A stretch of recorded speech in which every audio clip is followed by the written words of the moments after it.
নমস্কার বন্ধুরা, অ্যাট্রাকটিভ এগ্রিকালচারের পক্ষ থেকে আপনাদের সকলকে আরও একবার স্বাগত জানাই। আজকের ভিডিওর বিষয়বস্তু হলো অ্যাক্রোবেট। অ্যাক্রোবেট কি, এর মধ্যে কি থাকে, কোন কোন রোগ প্রতিরোধ করে, আলু চাষিরা কেনই বা অ্যাক্রোবেট ব্যবহার করবেন, আর এই অ্যাক্রোবেট ব্যবহারের কতদিন পর আলুটা গ্রহণ করতে পারবেন, কিভাবে কাজ করে আলু গাছের মধ্যে, এই বিস্তারিত তথ্য থাকছে আজকে এই ভিডিওর মাধ্যমে। অ্যাক্রোবেট সম্পর্কে বিস্তারিত জানতে হলে ভিডিওটি প্রথম থেকে শেষ পর্যন্ত দেখতে থাকুন। বন্ধুরা, অ্যাক্রোবেট হলো একটি ফাঙ্গিসাইড অর্থাৎ ছত্রাকনাশক। তো অ্যাক্রোবেট এমন ধরনের একটি ছত্রাকনাশক যেটি আলু গাছের ধাঁসার লক্ষণ যদি আপনি লক্ষ্য করতে পারেন, অর্থাৎ ওয়েদার খারাপ বা দেখতে পাচ্ছেন পাতার মধ্যে বা ডাঁটার মধ্যে ওই অবস্থায়ও যদি স্প্রে করেন বা গলে গিয়েছে ডাঁটাটা, সেই অবস্থাতে কিন্তু অ্যাক্রোবেট ওই অবস্থাতেই যে ফাঙ্গাসের আক্রমণটাকে একদম ওখানেই স্টপ করে দেবে আর বিস্তারিত হতে দেবে না। নতুন করে কোনো আক্রমণ আপনি নেওয়ার গাছের মধ্যে লক্ষ্য করতে পারবেন না, এবং তার সাইড থেকে যেখানে আক্রমণ হয়েছে নতুন পাতার জন্ম নেবে, নতুন শাখা প্রশাখা বের হবে। অ্যাক্রোবেটের মধ্যে কি এমন রয়েছে যার জন্য এইভাবে কাজ করছে? ডাইমিথোমর। এটি কি না, এটি হলো অন্তর্বাহী ছত্রাকনাশক। এই টেকনিক্যালটা অন্তর্বাহী ছত্রাকনাশক। কারণ কি? কারণ গাছের ভেতরে যে কাজ করে, কোষ প্রাচীরে যে কাজ করে, অর্থাৎ নতুন করে তো আক্রমণ হতে দিচ্ছেই না, এবং যে আক্রমণটা গাছের মধ্যে ধাঁসার হয়েছে, নামি ধাঁসা ও জলদি ধাঁসা, দুটো ধাঁসা প্রতিরোধ করতে কিন্তু এই অ্যাক্রোবেট কাজ করে।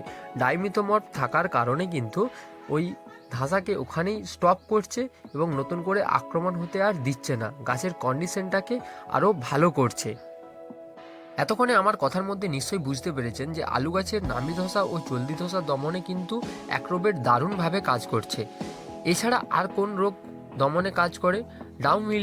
ডাউনি মিলডিউ অর্থাৎ যে পাতার উপর যে সাদা সাদা পাউডারের মতো পড়ে থাকে সেইটা, বাদামি দাগ গাছের পাতার মধ্যে দেখতে পারলে, পাতা ধসা, পাতার কিনারা থেকে ধসার যে লক্ষণ লক্ষ্য করা যায়, পাতা ও ফলের দাগ স্ক্রাব, পাতা ও ফলের মধ্যে যে দাগ আমরা লক্ষ্য করি, ছোটো ছোটো ফুটকি ফুটকি দাগ, সেই দাগগুলো লক্ষ্য করলেও সেটা দমন করতে কিন্তু এই অ্যাক্রোবেট খুব ভালো কাজে দেয়। মোদ্দা কথা হলো, এই মুহূর্তে আপনারা আলু গাছে অ্যাক্রোবেট ব্যবহার করতে পারেন। ব্যবহারের পরিমাণটা কি? 1 থেকে 1.5 গ্রাম প্রতি লিটার জলে, এর থেকে বেশি ব্যবহারের প্রয়োজন নেই। খুব সামান্য পরিমাণ ব্যবহার করলে কিন্তু ভালো কাজে দেয়। তো বেশি পরিমাণ ব্যবহার করবেন না, কারণ এটা হলো দামি ওষুধ, ঠিক আছে? আর কতদিন বাদে আপনারা যে কোনো ফসলের মধ্যে ব্যবহার করেন, শুধুমাত্র তো আলু নয়, আলু ছাড়াও টমেটো বা আরও বিভিন্ন ধরনের শাক সবজি ফল সবই আপনারা ব্যবহার করতে পারেন এটা।